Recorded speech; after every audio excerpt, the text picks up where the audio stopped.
Ассаламу алейкум. Америкадағы жігіт арнасына қош келдіңіздер. Бүгінгі хабарлама осыны Америкаға келіп сәл ауырып қалғаным туралы айтып бергім келіп отыр. Және докторлармен қалай қарым-қатынас жасаған туралы соның барлығын сізге айтып берейін деп отырмын. Негізі Америкада тегін медицина жоқ. Америкада барлық медицина ақылы, оны тікелей қалтаңнан төлейсің, болмаса сақтандыру жүйесі арқылы төленеді ондай қызметтер, медикалық қызметтер.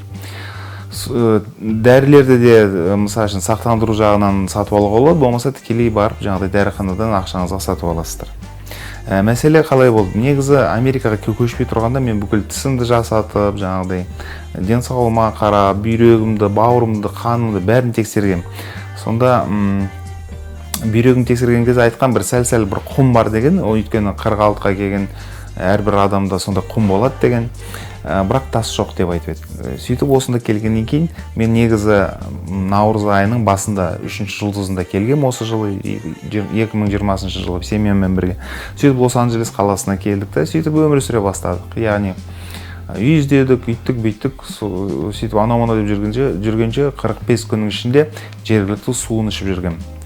Су туралы кейін келесі хабарламаларда тағы айтып берем, қандай сулары бар, қандай су іштік дегендей.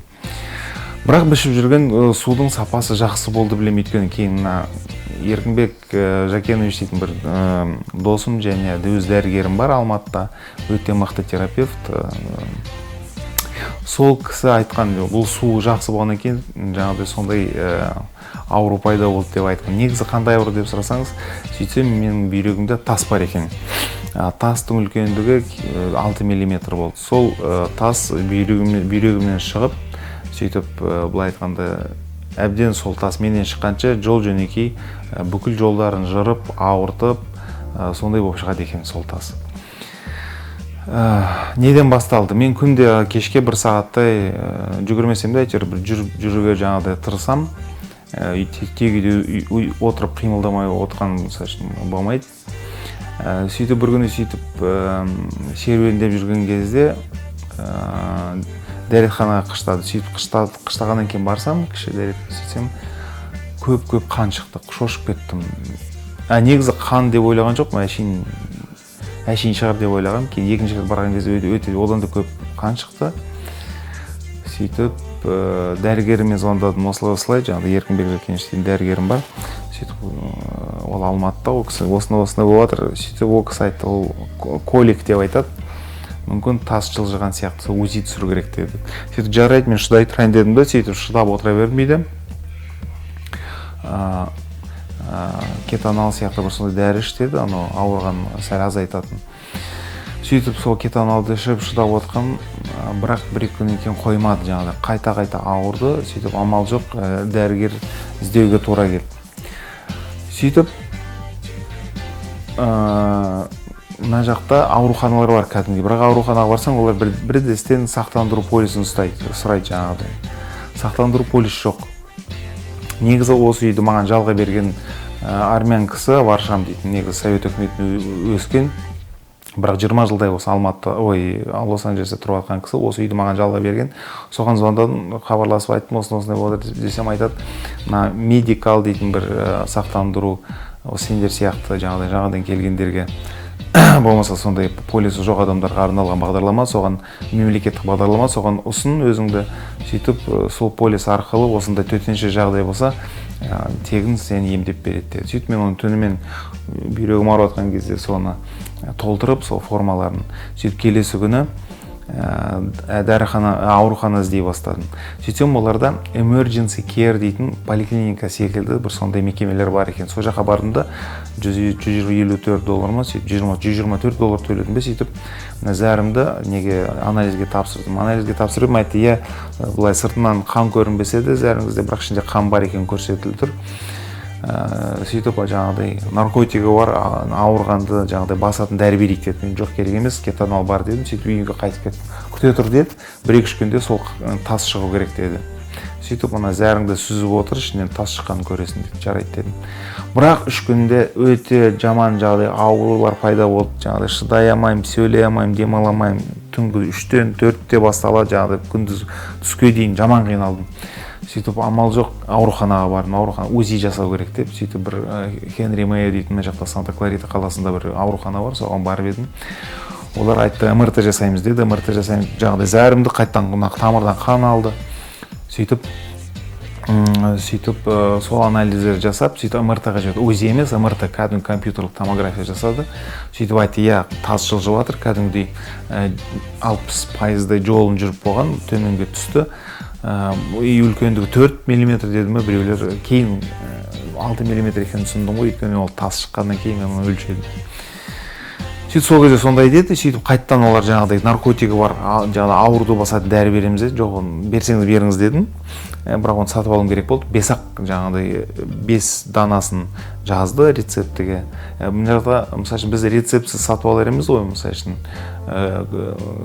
Алматыда, Қазақстанда керек дәріміз. Мына жақта қатаң дәрісінің көбісін жаңағыдай рецептімен сатады.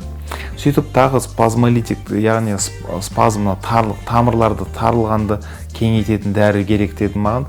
Оны өзім айттым. Олар дұрыс айтасың, сол айтпесе мынау тас жаңағыдай тарылып тұрған жерден түспейді деді. Сол шынның мәнісінде сен айтқан дұрыс, спазмды босататын, кеңейтетін дәрі береміз деді. Соны 10 данасын ғана жазып бер, сөйтіп сол 2 дәріні сол неден ауруханадан шықтым да, дәріханадан сатып алдым да, соны ішіп отырдым. Жаңа наркотик дәрінді сатып алдым, бірақ ішкен жоқпын, кетанол бар болғаннан кейін. Сөйтіп соны ішіп жүрген кезде УЗИге түсейін дедім. Сөйтіп 1-2 күннен кейін басқа бір ауруханаға кеттім да, УЗИге түстім. Бірақ УЗИге түскен кезде қайттан тамырымнан қан алды, қайттан зәрімді алды. Сөйтіп УЗИ жасады. УЗИде жасағанда олар айтты, міне 6 мм екен деді. Кәдімгі қуығыңа түскендей болды деді. Енді қуығыңда жатыр деді. Жарайды деп жаңа УЗИ жасағанда, бірақ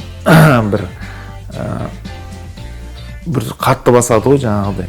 Вибрация болады, кәдімгі дірілдеп, жаңағыдай бір нәрсе жыбырлап кетеді.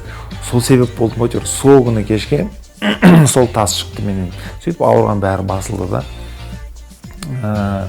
Сөйтіп міне қазір Құдайға шүкір аман есен жүрміз. Бірақ сізге айтып кетейін деген, бірінші анализ тапсырғам $124 болатын болса, тек сол зәрімді ғана алып. Ал мына Генри Мэйо дейтін ауруханада ол жақта бүкіл МРТ $1,500 тұрады екен. Сол $1,500 төлейін бе деп отқан кезде олар жаңа мен мемлекеттік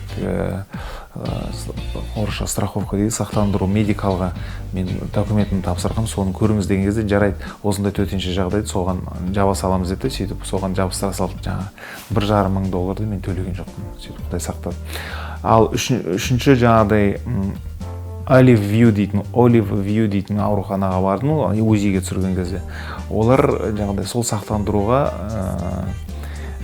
бүкіл жаңағыдай қызметтерін жазды, және тағандай спазмды азайтатын 10 дана берді деп айтып едім ғой. Соның бәрін ішіп болғаннан кейін тағы керек болғандай болды. Соны берді, сол дәріні маған почтамен жіберді. Бірақ оған да мен бір тиын төлеген жоқпын, сол сақтандырумен келді. Яғни былай айтқанда нәтижесінде ақысыз емделдім ғой, былай айтқанда. Алғашқы $124 есептемегенде. Сол, бірақ әрдайым сол поликлиникада ауруханалар қабылдасқан кезде олар айтады, сіз егер төтенше жағдай болатса 911 дейтін телефонды аласыз да, сізге жедел жәрдем келеді, машинамен, скорый помощь дейді орысша, сондай келеді дейді. Бірақ мен білем, ондай шақыратын болсам $700 мен $1000 арасында тұрады. Яғни оны міндетті түрде оны төлеуің керексің, кейін сақтандыру болсын, болмаса өзің төлейсің. Соны енді үйде машина көлігіміз бар, сөйтіп әйелім ары-бері тасып жүрді ғой, сол себептен оны шақырмай-ақ қойдым. Сол негізі жалпы медицина туралы сізге көп айта алмаймын, себебі мен қазір карантинге келіп қалдым да, бүкіл мысалы үшін қалай осындай медициналық жүйесі қалай жасайтынын мен білмеймін, өйткені қайта-қайта барғым келмейді, ана жақта аурулар ауруханаларды жақсы көрмейді, ары-бері жүре бергенді, ерігіп жүргенді. Және оларда primary доктор дейді, яғни бірінші доктор, яғни терапевт. Соны әрбір территорияда семьялық бір докторды тағайындайды саған.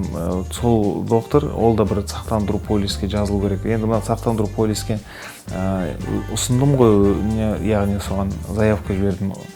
олар енді сол полиспен жұмыс жасай алатын дәрігерлердің тізімін беру керек еді маған. Сөйтіп солай мен таңдауым керек еді. Бірақ ол қазір оларға хабарласайын десем, офистері жабық. Мына карантин біткенше енді сол өзіміздің жаңағыдай участковый дейді ғой, сондай дәрігерді тапқанша енді карантинді біткенін күтемін. Міне осындай оқиға, ауырмаңыздар. Жалпы енді мынандай қандай нәтиже шығаруға болады? УЗИ мысалы бәрін көрсете бермейді екен. Жақсылап анализ өткізу керек егер көшетін болсаңыздар. Және екінші қорытынды қандай жасауға болады? Америкада Лос-Анджелестегі мына біз сатып алып жүрген су өте сапасы жақсы білем. Себебі шашымыз да қалыңдады, тырнағымыз да жақсы қаттырақ болды. Бүйрегім де тазаланды. Кейін бұл тек мен емес, мына осы үйді жалға берген кісі Варшам армянин, соның мамасы да осында көшіп келген кезде, ол да мамасы да мен жасымда көшіп келгенде 20 жыл бұрын. Ол кісінің де бүйрегінен тасы үстіп шығыпты осы Лос-Анджелестің суына. Сол, ал енді сау-саламат болыңыздар. Енді осы бейненің соңында мен түсірген сол ауруханада ары-бері жүрген жолдарымды сізге орысша болса да қосып бергім келіп отыр. Ал сау-саламат болыңыздар.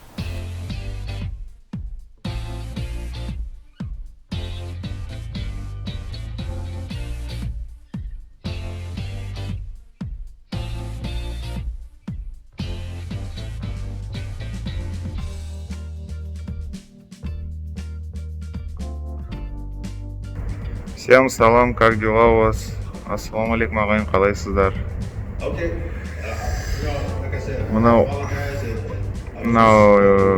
не аурухана негізі. Это больничка. Потом расскажу, почему я здесь, что я здесь. Вот такие виды. Мінекей лабораториясына келдім. Жаңағы бірінші қабатында қан мен шөдік тосында тапсырамыз. Мінекей ауруханаға келген кезде осындай кезек бар. Адамдар үшін осындай қызыл сызықтарды қойып қойған. Содан ара қашықтығы одан аз болмасын деп. Заң сондай. Маска киіп тұр барлығы, маскасыз жүруге болмайды. Мінекей аурухананың түрі осындай. Бұл өте үлкен аурухана негізі. Сақтандыру полисі жоқ. Адамдар да осында келеді. Негізі ауруханалар өте көп Америкада. Әртүрлі барлығы жекеменшік көбінесе. Мынау Калифорниялық университеттің несі қатысы бар. Медициналық факультетіне қатысы бар. Не ғой деймін? Мемлекеттік деп айтуға болады. Сол. Ауруханаға келгеннен кейін мынандай карточка береді. Сол карточкада сіздің номеріңіз бәрі тіркеулі. Сол номерге бүкіл анализ, қандай доктор қараса да соның барлығы сол жерде жазылады, жиналады ақпарат, деректер сіз туралы. Сол, қазір енді маған машина келу керек, соны күтіп отырып, үйдегілер.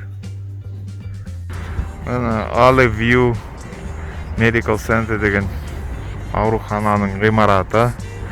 Бірінші қабатында лаборатория, қан тапсыратын әртүрлі. Ән жерде екінші қабатта не қабылдайтын бөлме.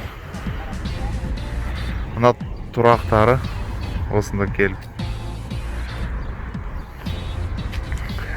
машинаны қояды, көліктерін қояды. Мұны қараңыз. Мына жерде тек қана мүмкіншіліктері шектеулі адамдар ғана қояды дейді. Көрдіңіз ба, штраф $250. Ана жерде шериф тұр, ана машина. Шерифтің машинасы тұр, ана жақта.